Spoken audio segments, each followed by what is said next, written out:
Assalamualaikum, Bu. Waalaikumsalam. Kamu Puput kan siswi kelas 12? Iya, Bu. Saya kelas 12 IPA sama dengan Putri. Bagaimana kabar kamu hari ini, Puput? Kabar saya baik, Bu. Kelihatannya wajah Puput sangat murung. Tampaknya ada sesuatu yang mengganggu perasaanmu ya, sehingga Puput datang menemui ibu hari ini. Iya, Bu. Tapi saya takut untuk menceritakannya. Oh, soal itu, kamu tidak perlu khawatir. Dalam konseling, ada kode etik yang menjamin kerahasiaan atas masalah yang kamu hadapi. Jadi, kamu tidak perlu khawatir. Ibu bisa menjamin pembicaraan ini tidak akan diketahui oleh orang lain. Oh, begitu ya, Bu. Sebelumnya, apakah kamu sudah pernah mengikuti konseling, Puput? Sudah pernah, Bu, beberapa kali. Ya, berarti Puput sudah tahu ya kalau dalam konseling ini kita dibatasi oleh waktu. Untuk hari ini kita bisa melakukan konseling sekitar 30 menit. Jika dibutuhkan konseling lebih lanjut, kita bisa melakukannya di lain waktu. Bagaimana Baik, Puput? Bu. Saya paham. Baiklah, kita sudah menyepakati waktu yang digunakan dalam proses konseling ini ya. Nah, sekarang coba kamu ceritakan masalah yang sedang kamu hadapi saat ini. Saya sedih, Bu. Belakangan ini saya sering banget dimarahin oleh guru-guru. Sering dimarahi, kenapa tuh? Mungkin Mungkin karena saya jarang mengerjakan tugas kali ya, Bu. Begitu. Coba kamu ceritakan hal-hal apa yang membuat kamu tidak bisa mengerjakan tugas. Jadi begini, Bu. Saya merasa bosan, Bu, belajar. Mulai dari jam 7 pagi, harus belajar di sekolah. Dan setelah itu, pulang dari sekolah, saya harus ikut les. Belum lagi saat pulang, saya harus mengerjakan PR, Bu. Jadi, Puput merasa bosan dengan aktivitas yang itu-itu saja begitu. Iya, Bu, benar. Kalau saya bosan, saya lebih memilih tidur daripada mengerjakan tugas. Saya tidak ingin terlalu lelah, Bu. Saya takut nantinya akan jatuh sakit jika terlalu memaksakan diri. Saat Puput tidur lebih awal, apa Puput menggantikannya dengan bangun tengah malam atau bangun subuh untuk mengerjakan tugas? Enggak, Bu. Saya tetap bangun kok seperti biasanya.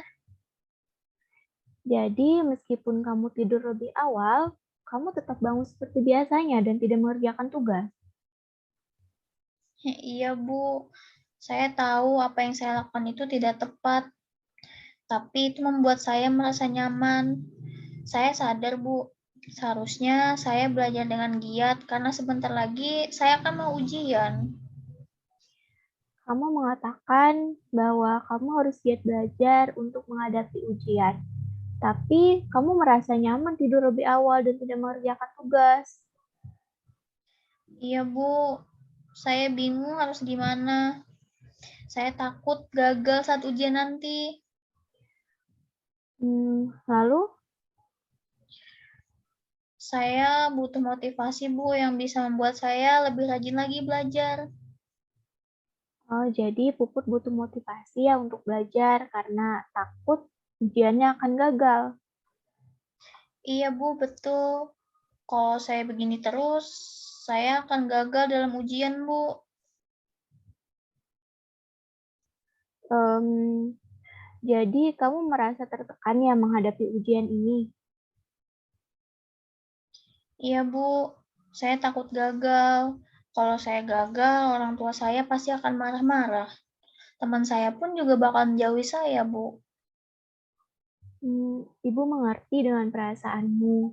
Berdasarkan cerita Puput, kamu mulai bosan belajar karena jadwal belajarmu terlalu padat. Tapi kamu merasa takut kalau kamu akan gagal dalam ujian karena tidak tahu harus bagaimana agar semangat lagi. Betul begitu, Puput? Iya, Bu, memang betul.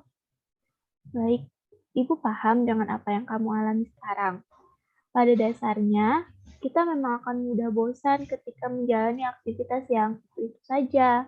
Apalagi di umur kamu yang sekarang ini, biasanya suka mencoba hal-hal yang baru dan menyenangkan. Orang-orang sih biasanya memanfaatkan weekend untuk berlibur, kumpul dengan keluarga, ataupun jalan-jalan dengan teman. Itu bisa menghilangkan rasa penat karena aktivitas yang membosankan tadi. Iya juga sih, Bu. Nah, sekarang coba kamu pikirkan hal apa yang membuat kamu semangat. Biasanya saya mendengarkan musik, jalan-jalan, terus nonton bioskop, Bu, sama teman-teman saya. Baik, Puput sudah tahu hal yang membuat Puput bersemangat. Jadi, apa rencanamu untuk menghilangkan kebosananmu dalam belajar tadi? Saya akan mengatur ulang jadwal belajar dengan baik, kemudian merencanakan jalan-jalan dengan teman-teman, terus saat weekend minimal 2 kali sebulan, sesekali mendengarkan musik saat mulai bosan belajar, Bu. Bagus, kamu telah menemukan solusi yang Ibu pikir sangat tepat. Dan apa kamu mau melakukannya dengan sungguh-sungguh, Puput? Ya, Bu, tentu saja. Saya ingin sekali meraih prestasi lagi, Bu, seperti dulu. Baik, Ibu yakin kamu pasti bisa. Kamu adalah murid yang berprestasi. Kamu tentu tahu hal apa yang terbaik buat kamu. Baik, Bu. Saya senang sekali jika hal ini benar-benar bisa saya lakukan dengan baik. Saya janji, Bu, saya akan lebih giat lagi belajar agar saya bisa sukses dalam melaksanakan ujian nanti.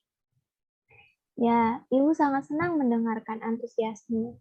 Nah, apa masih ada hal lain yang ingin aku sampaikan kepada Ibu? Saya rasa udah cukup, Bu. Sudah tidak ada lagi. Kalau sudah tidak ada lagi, berarti proses konseling hari ini bisa kita akhiri sampai di sini ya. Sebelumnya, mari kita simpulkan hasil pembicaraan kita. Di awal, Puput mengatakan bahwa prestasi Nak Puput menurun. Semua itu diakibatkan karena Puput merasa jenuh dengan jadwal belajar yang padat dan tidak memiliki semangat dalam belajar. Kemudian, dalam mengatasi masalah tersebut, Nak Puput berencana untuk mengatur waktu belajar, meluangkan waktu jalan-jalan dengan teman-teman saat weekend, dan sesekali mendengarkan musik ketika Nak Puput mulai bosan belajar. Bagaimana Nak Puput? Iya, Bu. Saya akan berusaha agar kejenuhan belajar yang saya rasakan sekarang segera bisa saya atasi, Bu. Dan saya bisa semangat lagi dalam belajar. Ibu senang sekali mendengarnya. Bagaimana perasaan Nak Puput sekarang? Saya juga merasa senang dan lega, Bu. Sekarang saya sudah tahu apa yang harus saya lakukan. Baiklah, jadi setelah konseling ini berakhir, rencana apa yang akan kamu lakukan? Saya akan memulai dengan mengatur ulang jadwal, meluangkan waktu jalan-jalan saat weekend, agar tidak bosan, Bu, dengan rutinitas harian, dan sesekali mendengarkan musik saat saya mulai bosan belajar, Bu. Bagus. Semoga kamu bisa sungguh-sungguh menjalankan rencana yang telah kamu buat ya.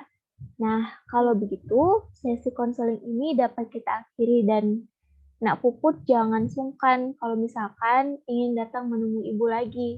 Jika memiliki kesulitan apapun, Nak Puput bisa langsung datang kepada Ibu ya.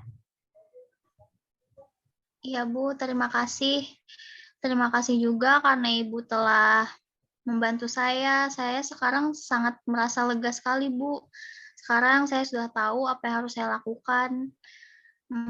Kalau begitu saya permisi dulu ya Bu, kembali ke kelas. Assalamualaikum. Baik, sama-sama. Waalaikumsalam.